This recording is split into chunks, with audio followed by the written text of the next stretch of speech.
Graça, paz, povo abençoado, povo de Deus. Você que está me vendo pela primeira vez, talvez você não me conhece. Eu sou seu irmão em Cristo, Nilson Queiroz, do canal Verdadeira Graça. Eu já estou aí com mais de 2 anos e meio que eu estou gravando. Talvez você está me vendo pela primeira vez. Você pode dizer assim, mais um que caiu de paraquedas, não.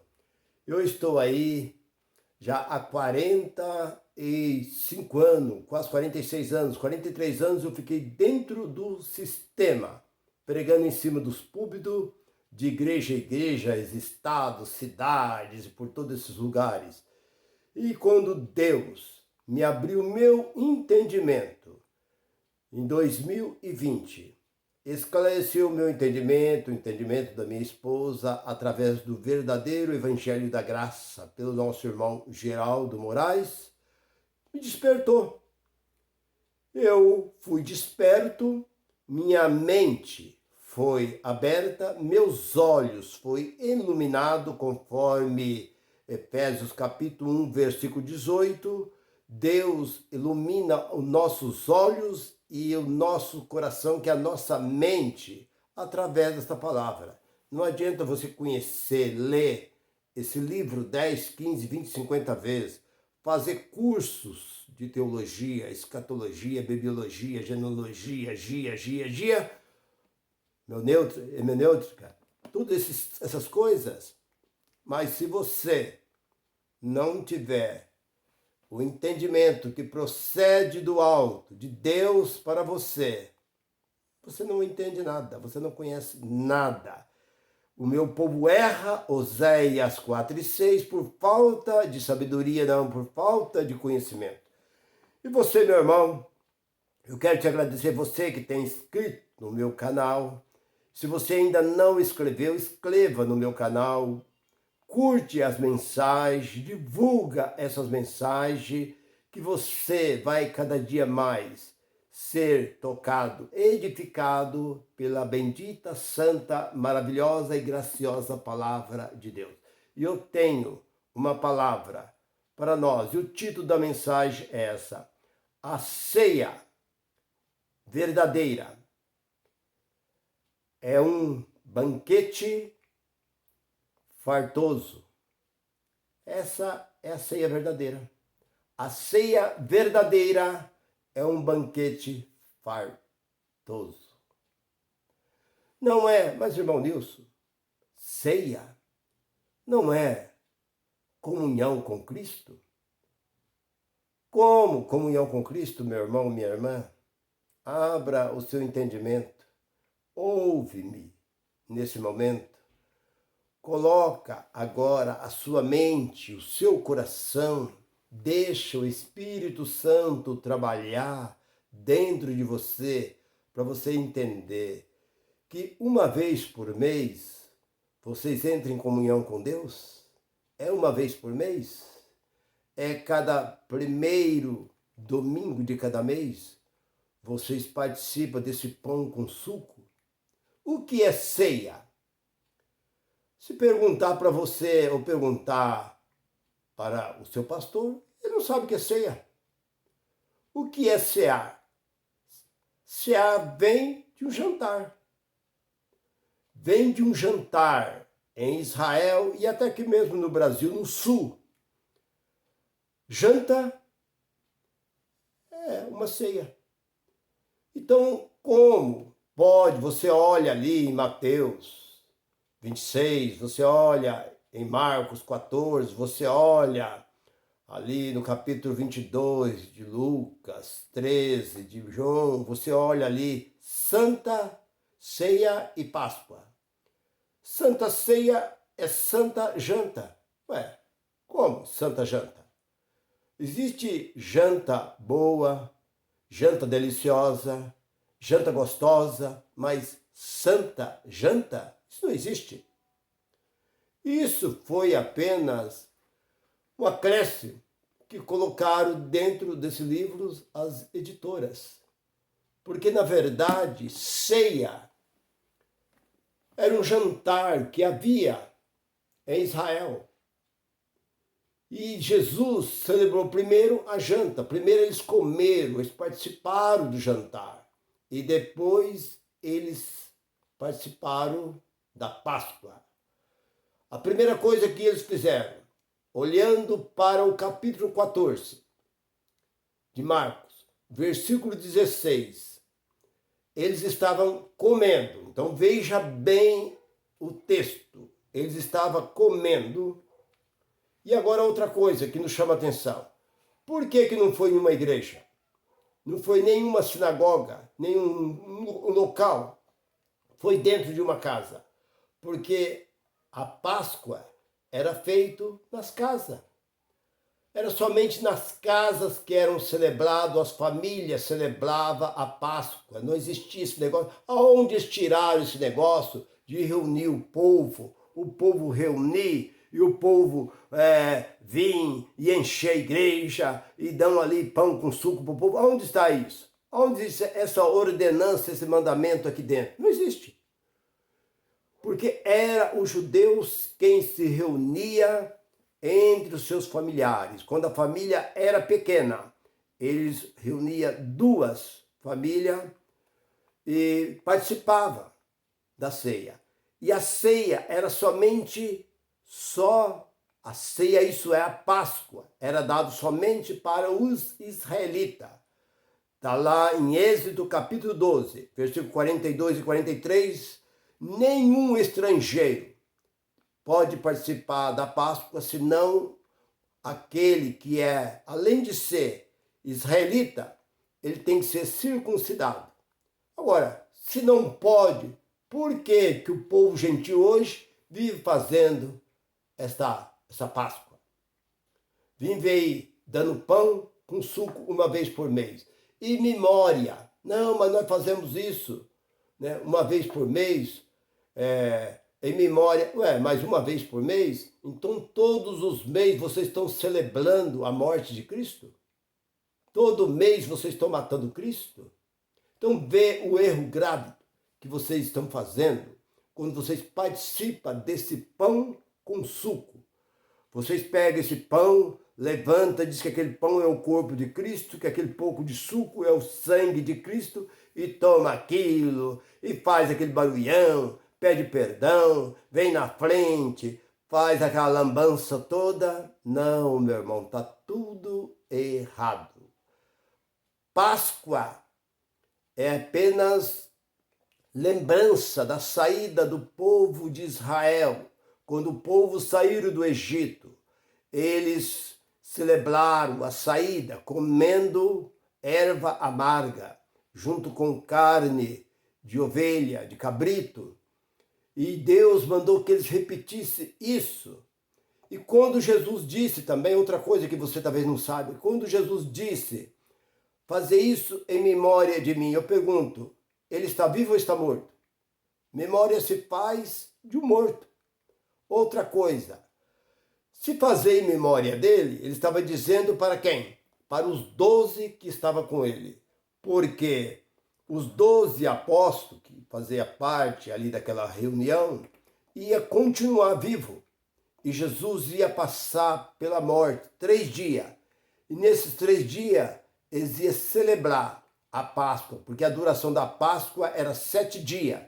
Não era aquele momento ali que o pastor vai lá, pega o pão, levanta, parte tudo aquelas pedacinhas, aquelas migalhinhas ali, e o povo sai distribuindo, e dá aquela coisinha, Isso é uma aberração, isso é uma boboseira que se faz dentro desses locais chamado igreja. Então a Páscoa é uma coisa e a ceia é outra. Agora, onde ele se pega? Ele se apega aonde? Nas cartas do apóstolo Paulo. O apóstolo Paulo, no capítulo 11 de 1 Coríntios. O que ele fala ali? Por que eles vão no versículo 23? Por que eles não vão? Por que eles não pegam no versículo 17?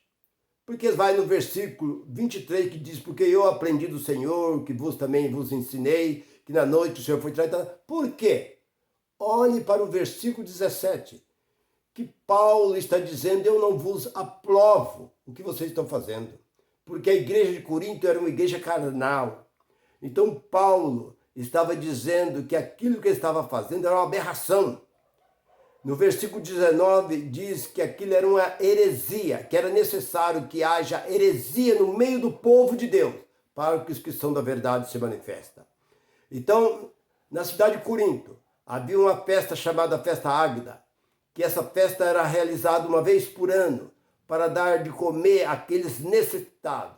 Então o povo chegava, ali o povo comia, o povo bebia vinho, o povo ali festejava, comia carne, pão, fruta e assim por diante. Então aqueles que chegavam mais cedo, comiam, ia comendo, por fim as pessoas comiam e bebiam, que ficavam bêbados, ficavam ali tão cheio, que muitas vezes não podia nem levantar do seu lugar de tanto que comia. E aqueles que chegavam depois não tinha mais comida para eles. E Paulo, sabendo disso, escreveu uma carta dizendo: quem tem fome, come em casa. Não espera chegar naquele local para comer. E ele diz: e quando for comer, esperai um pelos outros. Não chegar na frente já chegando e já ir comendo, quando os outros chegavam não tinha. Então é disso que o apóstolo Paulo estava falando, de um jantar que havia na igreja de Corinto. Não tem nada a ver com esse pão e suco que se faz nos dias de hoje. E eles pegam isso e trazem. Ali foi uma correção, foi uma repreensão que o apóstolo Paulo trouxe para a igreja de Corinto. Eles pegam isso sem conhecimento, sem saber o que está fazendo, que nem eles sabem o que estão fazendo, e traz, e manda o povo ler. Vamos ficar de pé, vamos abrir aqui no capítulo. Eu vi isso por 43 anos, eu acompanhei isso, abrindo no capítulo 11, versículo 23, porque aprendi, porque eu recebi do Senhor, que também vos ensino, que na noite que o Senhor foi traído, tomou o pão, tal. Paulo estava dando um exemplo, como foi a ceia, o jantar de Jesus. Paulo não estava falando, Paulo diz que naquela noite, eles primeiro jantaram, comeram, e vocês podem ver muito bem que está tão certo, como 2 mais 2 são 4, que no versículo 16, você vê que eles estavam comendo. No versículo 16 do capítulo 14 de Marcos, versículo 16 do capítulo 14, diz assim: e eles comendo, Jesus diz: um de vós me trai. E diz: porventura sou eu? Jesus é aquele que põe a mão no prato comigo. Então pode ver que o prato, quando Jesus levava a mão para pegar alguma coisa para comer, Judas levava a mão junto, e foi aquele que põe a mão no prato. Então eles estavam comendo. Quando acabou de cear, olha bem o texto ali, olha no 19, no 20, vai lendo para você ver. Quando eles terminam de comer, Jesus faz a simbologia do seu corpo, repartindo o seu corpo, repartindo o seu sangue. E ele pega um pão e simboliza: esse é o meu corpo, esse é o meu sangue. Fazer isso em memória de mim. Foi somente para os 12. Isso não é mandamento, isso não é ordenança. Isso foi somente naquele momento. Jesus disse, ele disse: você só vai voltar a fazer isto, não mais beberei do suco da uva, somente no reino de meu Pai. Então por que hoje chega nesse dia ou na semana, irmão, vocês têm que consagrar, vocês têm que ficar uma semana em consagração, irmão, você não falta na ceia, irmão, você vem com a melhor roupa, que o dia da ceia é a festa. É uma festa em que nós estamos comemorando a morte de Cristo e tal. E vocês não devem faltar, porque se você faltar uma ceia, é como se você faltasse um ano de cultuar a Deus. Você tem que participar. Então, se você está em pecado, que não existe pecado, que é outra tolice, não sei de onde eles tiraram esse tal de pecado, que Jesus veio para banir o pecado da terra, não existe pecado. Então ele diz: você que está em pecado, tem algum irmão aqui em pecado, vem aqui na frente. Então aparece aqueles coitados por falta de conhecimento, e vai lá na frente, e chega lá, como eu vi dizer que o pastor chegou e falou assim, quem está em pecado vem aqui na frente. Aí veio vindo, dali a pouco encheu, veio toda a igreja. Aí que a mulher dele olhou para ele e falou assim, ó, só falta você agora. Desce do púlpito e vai lá embaixo que você também está em pecado. Então, meu irmão, se esse pecado que a igreja se diz ter, foi criado por eles. Dentro deste livro não existe pecado. Porque o pecado acabou na cruz de Cristo. Jesus veio para pôr fim à lei. E pondo fim à lei, acabou o pecado. Porque no capítulo 8 de Romanos, o que diz aí no capítulo 8 de Romanos? Versículo 1. Nenhuma condenação há para os que estão em Cristo Jesus. Que já não anda mais segundo a lei do pecado, mas segundo Cristo. Então você não anda mais no pecado, você anda em Cristo. Então não há condenação. Gentil não tem lei. O gentil já nasce, já vem esse mundo salvo, liberto, transformado. Ele já nos transformou. 8, 29, 30 de Romano. Ele já nos justificou, nos santificou, nos deu passagem livre para entrar na vida eterna. Os judeus tinham pecado, os judeus eram condenados, mas nós somos um povo livre. Livre, já nascemos livre neste mundo. Não temos nada. O Espírito vem de Deus e se reveste de carne. A carne volta para a terra e o Espírito volta para Deus. Eclesiastes capítulo 12, versículo 7. Se o Espírito volta para Deus, conforme 3 de Filipenses, versículo 20, o Espírito veio do céu. Ele volta para a sua terra natal. Porque Hebreus capítulo 12, versículo 9, Deus é o Pai do Espírito. Deus não é o Pai da sua carne. A sua carne, o seu pai, é o seu pai biológico, sua mãe. Mas Deus é o Pai do Espírito. Então esse Espírito volta para Deus. Então não há condenação nenhuma. Então isso é bobageira, bobeira. Isso é uma aberração que esses movimentos chamados igreja, esse sistema criaram. Essas empresas com título de igreja criaram e colocam esse fardo em cima do povo. E o povo, por falta de conhecimento, carrega esse fardo com medo, com aquele medo de tropeçar e pecar, ir para o fogo eterno e queimar eternamente. Tudo isso é mentira, porque inferno não existe. Inferno é sepultura. Se você tem dúvida, olhe no Google. Pergunta no Google, vai no dicionário, olha no dicionário.